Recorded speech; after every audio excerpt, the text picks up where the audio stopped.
.68 degrees outside at 16 minutes past the 8 o'clock hour on Tuesday, June the 20th. Hour number 3 of the Green Mountain Mornings program underway with your host, Chris Lenois.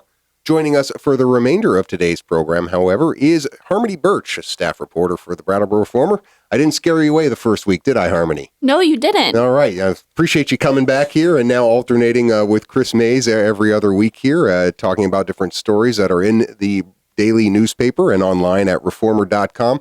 I'm glad you all are sharing coverage of the Robin O'Neill trial. That way I can keep up to date on what's going on there week to week, whether it's you or Chris sitting in that seat. And you had a couple of turns there last week, including a story that was in the weekend edition about Friday's testimony and some pretty dramatic testimony at that when you talk about the son of one of the two victims of this. And just to give people some background, Robin O'Neill back in 2014 accused of shooting her fiance, Stephen Lott, and his son, Jameis Lott. This other son, Brenton Lott, the older brother of Jameis?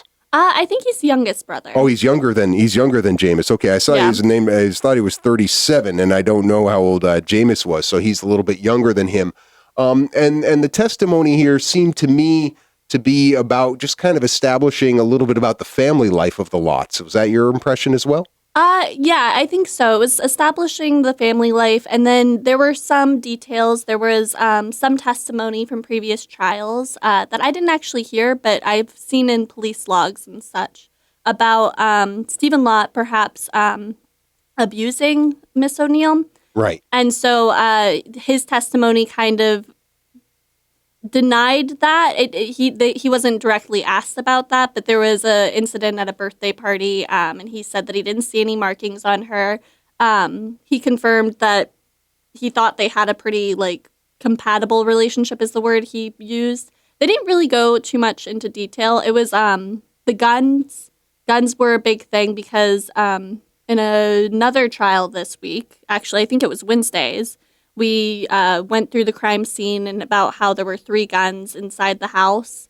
So it was a kind of gun-heavy household. Right, and there's definitely a gun culture in that household. But let's take both of those points in turn, because you talk a little bit about Brenton Lott describing the relationship between his father and Robin O'Neill and not seeing marks on her after other people had testified they had after this particular incident. So there is a direct contradiction there on this one point. Yes, but I mean, he wasn't, the way they do it, they never directly asked him, did you see your father hit her? Or they asked at one incident at a birthday party if he had seen marks on her. And this is the prosecution asking that question? This is actually the state. This is the state. Oh, the prosecution. Okay. Yeah, the prosecution, yeah.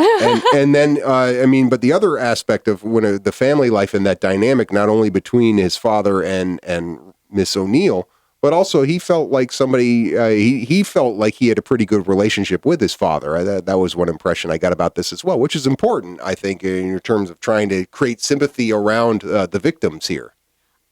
Yes, they're very careful not to kind of directly do that. And so it was all left very vague. But yeah, he did emphasize everything I wrote in the story is pretty much everything that he said. He did emphasize that he always thought that he had a room with his father. And after his father and mother's divorce, it does sound like he lived with his father. Yeah. And then to the point about the guns in the house, and there's a part in this where one of the folks, one of the attorneys talks about the big deal being made about shells in the house. And there is a gun culture here, but was it the goal of the prosecution to try and establish that there was a responsible gun culture in this house in terms of how they use their firearms? Was that the goal when they talked about how they always shot outside and different aspects of it like that? I didn't catch on to that. It could have been. I think their goal was really just to point out that they did shoot outside, and the defense had kind of been arguing that because there were gun shells outside, somebody else maybe could have I don't want to like put words in anyone's mouth, but maybe somebody else could have come in who wasn't Miss O'Neill and like bolted out or Right. That's part of their whole strategy right now. Is it could have been another shooter other than Miss O'Neill who committed this crime. As this was all going on, Miss O'Neill is in the courtroom. yes. What was her reaction to some of this testimony from Brenton Lott? I did not pay very close attention to her reaction. I kind of have to sit in the very, very back, so you can't really see her face very well. During most of the trials that I've seen her in, she tends to look down, and I think it's the defense has kind of said it's a little bit upsetting to her. Sure. Not just because of, here it is the victim's son testifying, but seeing photographs of the victims tends to be a little bit upsetting, I think. Right. Now, the other person who gave testimony on Friday was somebody from the chief medical examiner's office, Dr. Elizabeth Bundock, who did the autopsies on. Did she do it on both Stephen and Jameis? Yes. And that to me seemed to where the defense was really trying to create this reasonable doubt about another shooter. Talk a little about Dr. Bundock's testimony. Well, Dr. Bundock testified that both Stephen and Jameis died from gunshot wounds. Oh boy, it's hard because a lot of it, I don't want to seem too upsetting. She talked about where the gunshots were located on the body and which ones would have been fatal.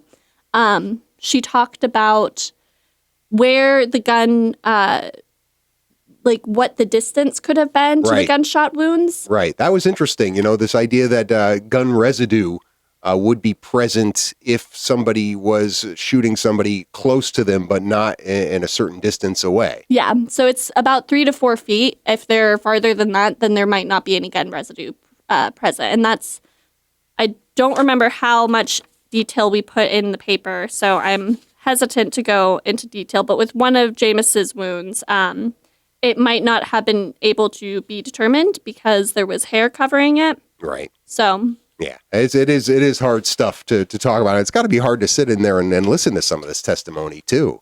Oh yeah, and the family is always present too, and there's always a full crowd. It's definitely hard. You can't show any emotion. Right. So now the other thing that was talked about, they dismissed the jury on Friday to talk about diary entries from Miss O'Neill. Now it was Robin O'Neill who tipped off law enforcement that this diary even existed from what I understood about what was in your story. Is that right? That is what one of the state attorneys is saying, yes. And so she felt like this diary is something that could be used in her defense? I guess so. I'm not entirely sure of the details yet, but that is what one of the state's attorneys is saying, and I have not heard anything to contradict that. Right. Now the whole back and forth with the jury dismissed was whether this was admissible stuff. And did they come?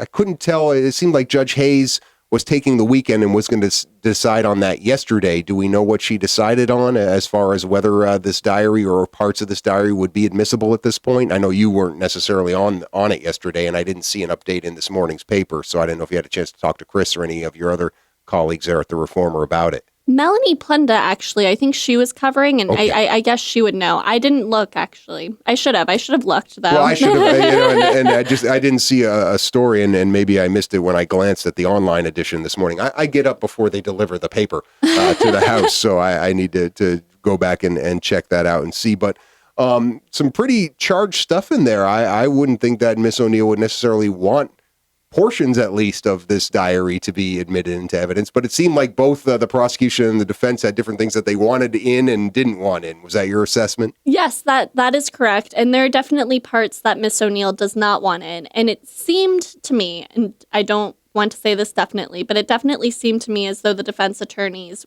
would have preferred it not go in at all. Yeah. But there were definitely parts that they thought helped their case, so... Yeah.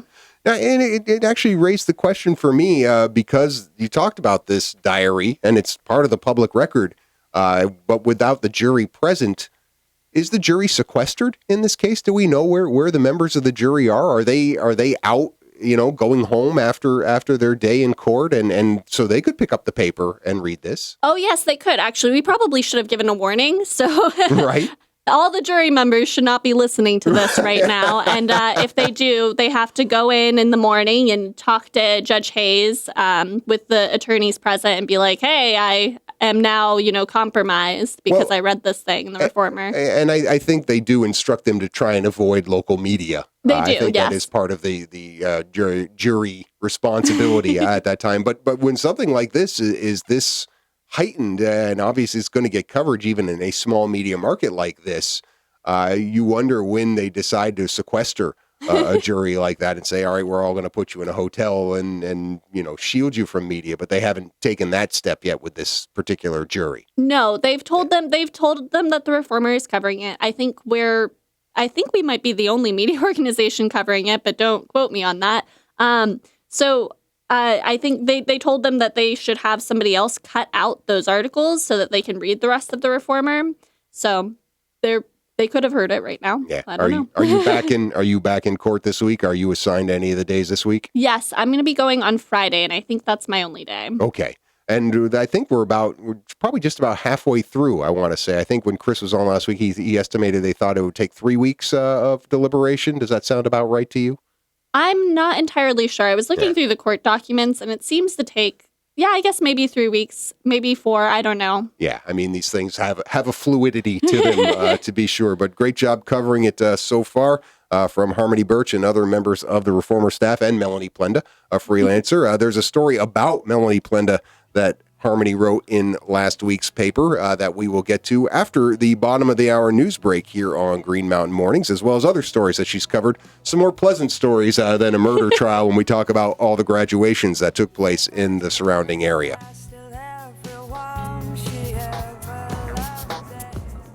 68 degrees outside at 22 minutes before the 9 o'clock hour. Green Mountain Mornings continuing now. Your host, Chris Lenois, with Harmony Birch of the Brattleboro Reformer. We use the first segment to update everybody on the Robin O'Neill trial, including members of the jury. Hopefully they turned off their radio if they were listening here now, in terms of not staying on top of what's happening there. But certainly important news for this community, a lot of folks in this community.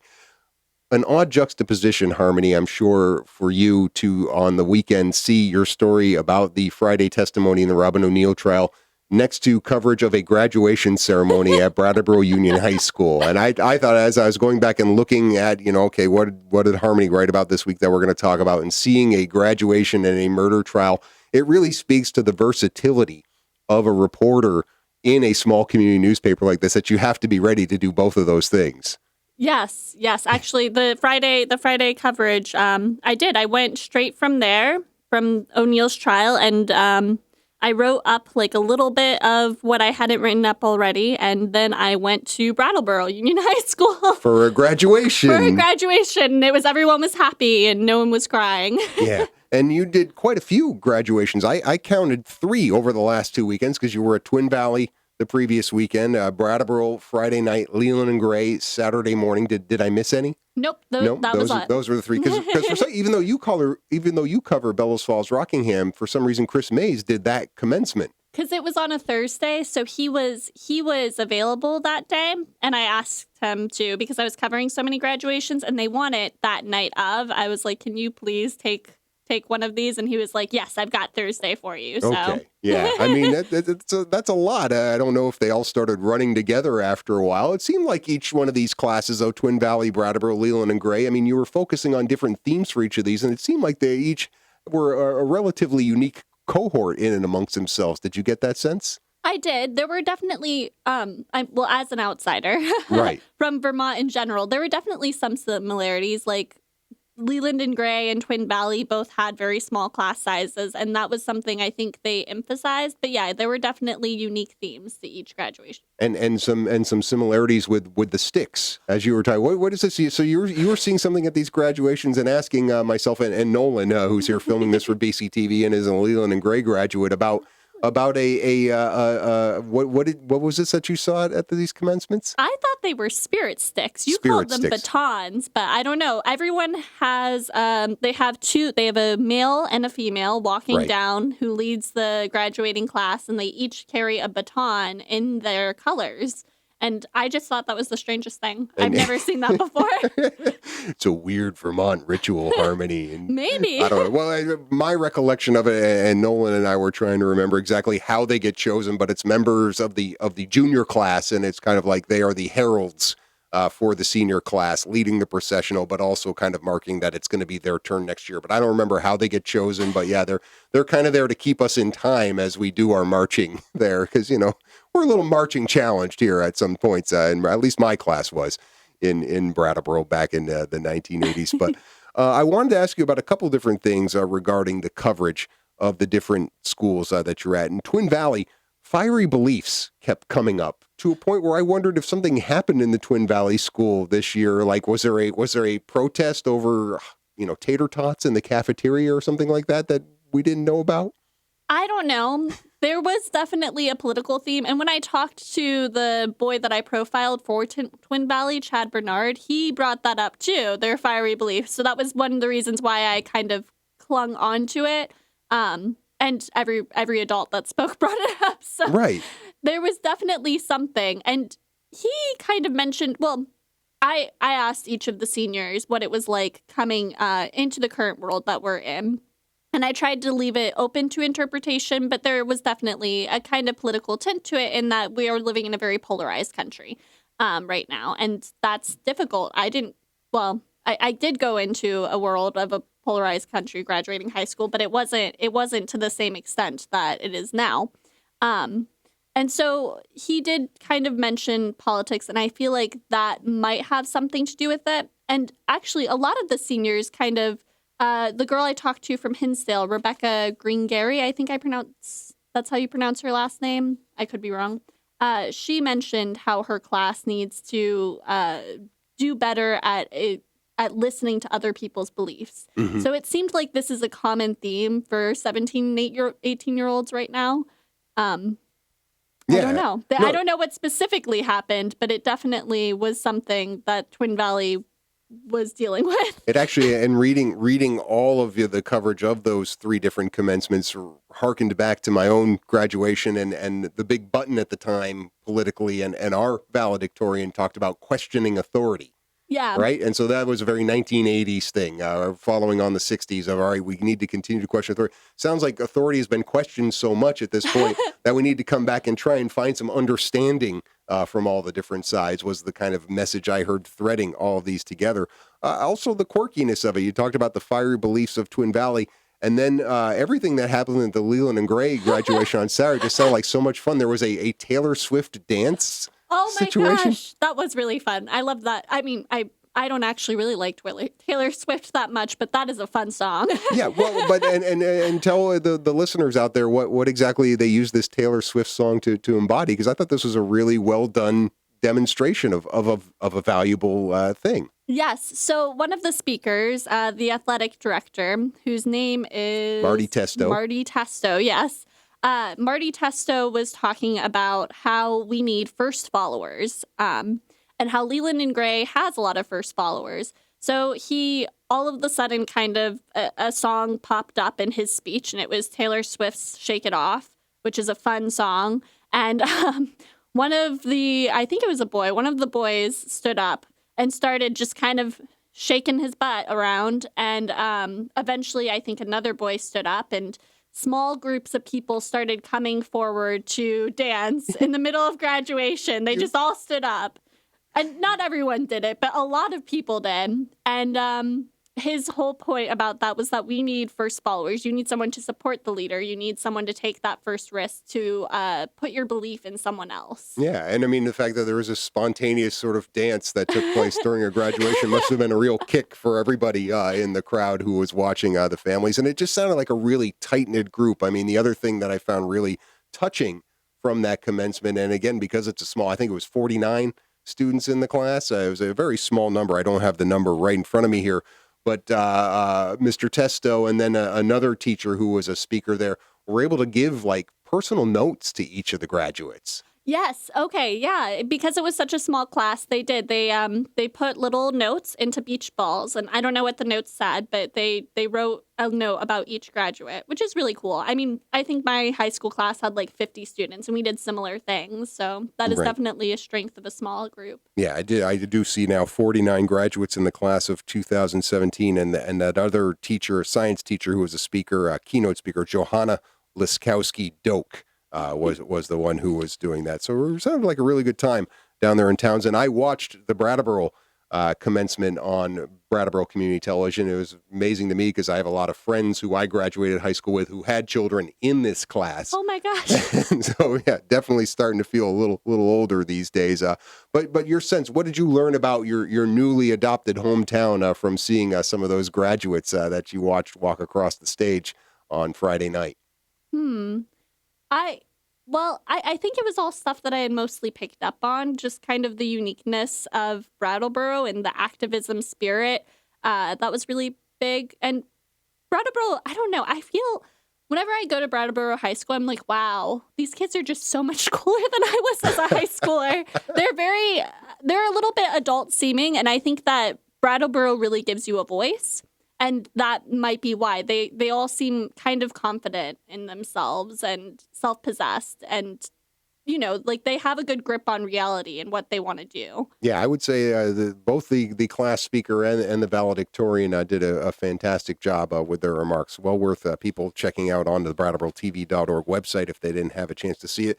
Now, the Reformer did a neat thing, and I don't know if this is something they've done each and every year, but I guess you drew the straw to do this year. These profiles of seniors from different graduating classes. Was this the first time the Reformer did this? It's the first time I remember seeing it. You don't know because you're brand new there, but I didn't know if they said, "Hey, this is something we do every year, and it's your turn this year, Harmony." I don't know. I don't think it is something. It was actually Okay. our photographer Chris Ratter's idea, and he talked to Hinsdale about it when we went to go cover their extended learning opportunities, which is kind of like an apprenticeship program that New Hampshire does. And they gave me a list of 3 students because he was just kind of like, hey, Harmony, I had this idea. Do you want to jump on it? And I thought it was a fun idea because, I feel like graduates should be profiled in some way. Like there should be a spotlight. And Yeah. I think it's good, too, because it gets more people to read the paper. Kids read the paper then, and parents read the paper. You send it to your grandparents. So they gave me a list of 3 kids, and I Googled them to see which ones we hadn't featured so far in the Reformer. And Rebecca Greengary, which I think is how you pronounce her last name. That would be my guess. Yeah, Yeah, in Hinsdale. Yeah, she seemed like one of the people we hadn't profiled as heavily, and she wasn't someone I had talked to before. And then we went around to area high schools, and we asked to just give us one student who they felt like, kind of embodied the 2017 class at their school, and who they felt like represented the school well, and all of that. So when it says at the top of these, an editor's note saying the Reformer solicited area high schools, you went to the school officials, not to parents or to students. These lists of students to possibly profile were coming from the schools themselves. Yes. Usually I ask the guidance counselors because I feel like they'd probably have a good idea of who should be talked to. Brattleboro asked if we could do 2 students, 1 girl and 1 boy, and I was like, well, the other high schools aren't getting that. Right. And that's a lot on my plate, and I apologize, so. Right. But yeah, right. If you did 2 for Brattleboro, and everybody, well, you did 2 for that school, why not 2 for our school? And then, it would be a whole thing. Have they all run at this point, or are there any more in the hopper that are coming out? There are no more. They've all run. If any schools would like some that we didn't do and have a way to contact the graduate, they can always reach out to me. Yeah. Well, I know too. I mean, that's part of the role of a community newspaper is to highlight things that young people are doing. So that's an ongoing request, I'm sure, by the paper. We're just about out of time, but I did want to touch on this story that you wrote about Melanie Plenda, a freelancer, because you had teased it last time you were here that you were going to talk to her. Somebody who went over into New Hampshire to cover Kellyanne Conway speaking at a fundraiser for the Republican Party. Some background on this. Basically, it was an assignment that to get an interview, but not to actually cover the fundraiser.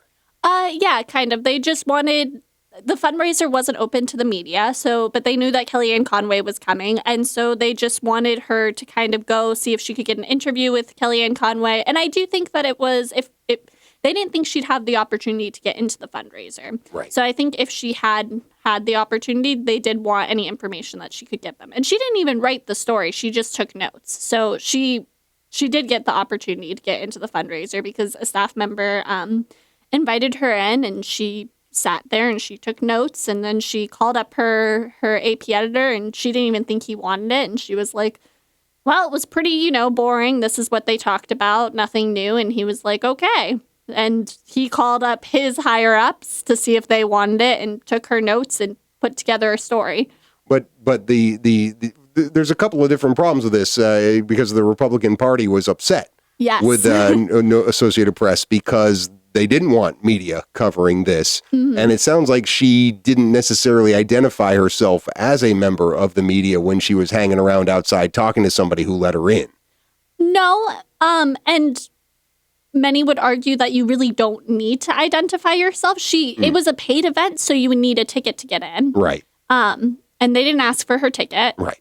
And she said, I don't have a ticket, but they did invite her in. And, so she covered it. I mean, it was about politics. And I think if you're a journalist, even though things could be closed door, if you have the opportunity to expose things, no matter how bland they are, you're kind of obligated to. It just kind of comes with the territory. Right. And then there's the other fail-safe of this is Associated Press sending her on that assignment not to cover the event, but to try and get an interview with Kellyanne Conway. They had the choice not to take her notes and turn it into a story. Yes. And it seems to me that was another instance where it's like, well, we knew we weren't supposed to cover this event, so why are they running a story on it? And I felt like... Well, there were other media people there who just got turned away. Right. People wanted to come to this event because it is a political event. And it's Kellyanne Conway. And it's Kellyanne Conway. Right. That's a big thing for New Hampshire. Right. Well, I mean, it's unfortunate because it's Melanie Plenda who's paying the price for this, both professionally, because now Associated Press isn't assigning her any more political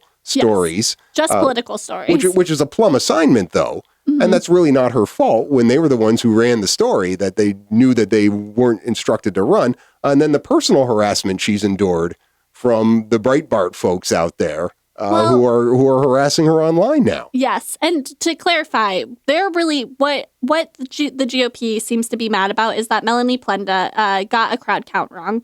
And it was pretty significant. It all comes back down to the crowds. To the crowd, yes. Yeah. So she said there were 139 people. There was closer to about 500. She's not good at crowd counting. It happens. It happens. But in addition to that, they found on her Facebook page a post that one of her friends had shared, kind of urging the masses to stand up after the Trump inauguration to, run for office and to, I don't know if the words resist were used, but it was kind of a motivational thing right after the Trump inauguration. Right. And so that is why AP isn't letting her cover politics anymore, because that is a bias and it's important for reporters not to have biases. But that was one Facebook post that she didn't think was on public setting, and it was. And it's just, you have to be careful about that stuff now. Yeah, that is one of the lessons learned. I'm sure you'll take that lesson to heart as you move forward in your reporting career. Speaking of moving forward in your reporting career, what are some things you're working on that'll have your byline this week? I'm not sure what will have my byline this week particularly, but Rockingham, tomorrow, actually, there will be, I believe it's tomorrow, I'm 99% certain, a special meeting about the budget, because the budget is going up for a revote. They did get enough signatures. They got more than enough. And it will be done in the same sort of town hall style as the original budget, because that's just the way bylaws are stated, bylaws. And in addition to that, I may have some pieces on the Greenwood School, VT Bike, and some local businesses in the area, probably. All right. Well, we'll keep an eye out for those, both in the print edition of The Reformer and online at reformer.com. Until then, thanks for your time today, Harmony. Thanks. And thanks to everybody out there for listening to the Green Mountain Mornings program. It's time for the Stephanie Miller Show now on WKVT 100.3 FM and AM 1490. We will be back tomorrow morning. Fish will join me during the 6 o'clock hour to talk about his column in the Wednesday Reformer. And then we will also have Darren Allen who's the communications director for the Vermont Teachers Union, the Vermont NEA, on to talk a little bit about the budget and tax bills that are being discussed in the special veto session of the legislature and how that affects teachers. And then during the 8 o'clock hour, we continue to preview the Southern Vermont Dance Festival with Brenda Siegel and other members involved in that event coming up in July. Have a great day, everybody. We'll talk to you again tomorrow, 6 a.m.